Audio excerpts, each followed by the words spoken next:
Good morning, everybody. AJ Petiti. It's always a pleasure. Chuck. What, it's been, I don't know, 5 months since the last time we did a segment outside when we were cleaning up the garden. And I know we're talking about spring, and I know it's like feels like 15 outside, but this is kind of a weird last couple days. It'll be warm before you know it, and then everything's going to green up. So what do we have to do to prepare? You know, we had that warm period last week. You saw that, you can see the buds on the trees are really starting to come out. This didn't happen until late April last year, so every spring's a little bit different. Anything that's in the ground is going to be totally fine. So don't worry about it. Mother Nature really does a good job of taking care of herself. So in terms of planting stuff, you can still go out there and plant. Pansies and violas would be great. Forsythia in bloom, they're really beautiful as you're going through. Now, as you're looking at the yards and going through, there's a lot of grasses, a lot of hydrangea that are still up if you haven't pruned those back.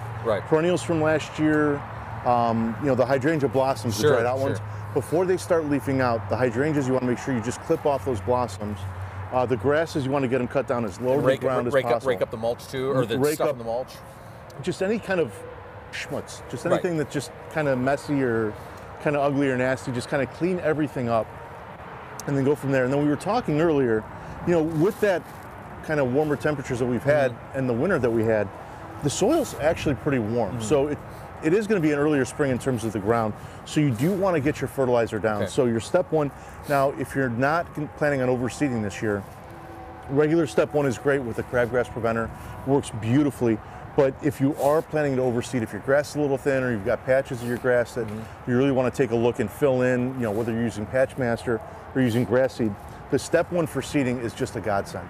It works beautifully. It prevents the crabgrass from germinating, but also prevents a lot of the weed seed from really coming up and doing that. But you can go ahead, even with the temperatures today, but this weekend it's going to get back up in the 60s. Go back outside, when it's dry. And you're great to just go outside, overseed your lawns, rake everything up. If you want to go through and thatch, now's a great time as well. And then with plants waking up, everything needs a good feeding. So with everything kind of, waking up after wintertime, it's so important to have a food source there for them to draw to. It makes them so much stronger. It'll really improve the growth. So for trees and shrubs, anything that's non-acidic, Plant Tone is great, or you can use Osmocote. Both are wonderful. Plant Tone's organic. And then anything acidic, so like your evergreens, your holly, your azaleas, rhododendron. Use Holly Tone for that. Use Holly Tone for that. That'll be beautiful. Now's also a great time to start your seed starting. So, if you're looking at seeding any kind of herbs are really easy to seed. Go through, seed your herbs. If you want to do any vegetables, a lot of tomatoes, you can seed that. And you can do that outside, even because the ground temperatures are warm, right? Well, you want to start inside. You want to start either inside, get them started, and then you can move them to a little greenhouse. You want to protect them until they're really moving. As you're going through, but inside on a windowsill or something like that'll be great. And then now's also a great time if you want to go through, put any kind of weed prevention down. Mulch is great. It's a great time to mulch as you're going through. And then really just kind of, get into spring. Daffodils, tulips, I'm already seeing some in my neighborhood. We're starting to see some color. Can they withstand cold? I mean, we're going to have a couple nights in the 20s. They're pretty hardy? Yeah, really. Anything that was in the ground will be in great shape. So you see, the hyacinths, the tulips, everything that's really coming up, any perennials, any buds on trees, the magnolias, this might knock the flowers off, which is kind of a bummer.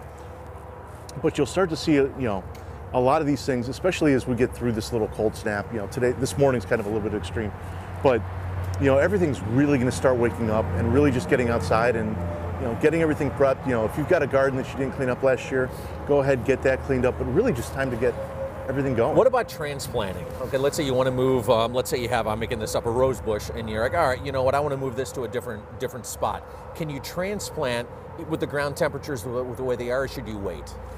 The ground temperatures actually, you're totally fine. And it's great to do it if you've got stuff that's still dormant or semi-dormant. It's a great time to do it. If you're starting to crack bud like this, I'd probably hold off.